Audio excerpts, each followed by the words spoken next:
pasteur. Oui, j'ai grandi dans le Seigneur. À 18 ans, Dieu m'a fait grâce. J'ai voyagé partout. Je suis entre Gabon et Paris. Je faisais mes courses sur les Champs-Élysées. La vie, c'est un combat. Tenir jusqu'au bout dans le Seigneur, c'est ça le plus important. Malgré les épreuves, malgré les circonstances. Je dis, il y a beaucoup de femmes qui sont blessées.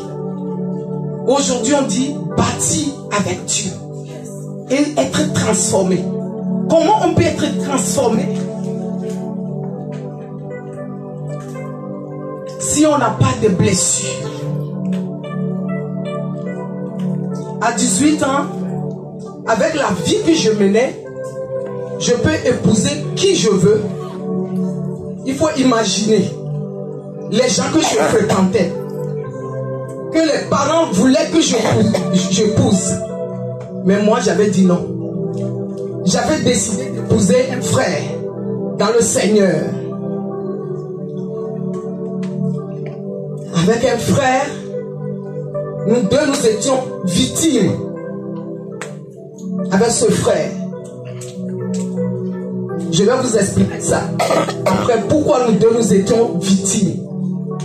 Parce que j'aime parler à la jeunesse. La jeunesse qui sont dans le Seigneur. La jeunesse qui n'ont pas encore marié.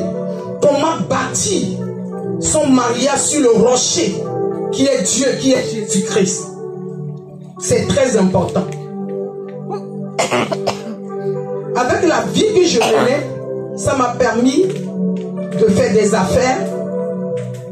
Je suis né dans les familles qu'on appelle au Togo les Nana Benz. Je ne sais pas si vous connaissez. Et c'est ça qui m'a permis de toucher ce qu'on appelle argent très très très jeune. J'étais autonome.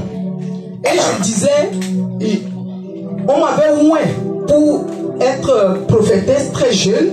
Mais je me suis dit, je vais m'occuper de l'œuvre de Dieu.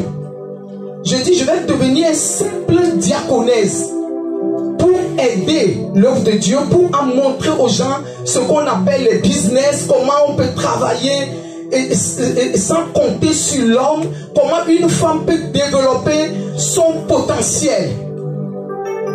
Aujourd'hui, quand on parle de la femme, on parle seulement de Proverbe 31. Mais il y a d'autres femmes dans la Bible. Il y a femme dans le livre de Roi, de verset 4, qui avait perdu son mari et s'est retrouvée avec deux femmes. Qu'est-ce qu'on fait? Qu'est-ce que tu es aujourd'hui? Quelle place que tu es dans le Seigneur aujourd'hui? Si on te pose la question, qui tu es? Tu dois rebâtir ta vie avant d'être aide pour quelqu'un. C'est ces femmes-là que je dis, je vais aider les jeunes filles à bâtir leur vie, à connaître leur potentiel. Je crois que le micro décolle un tout petit peu.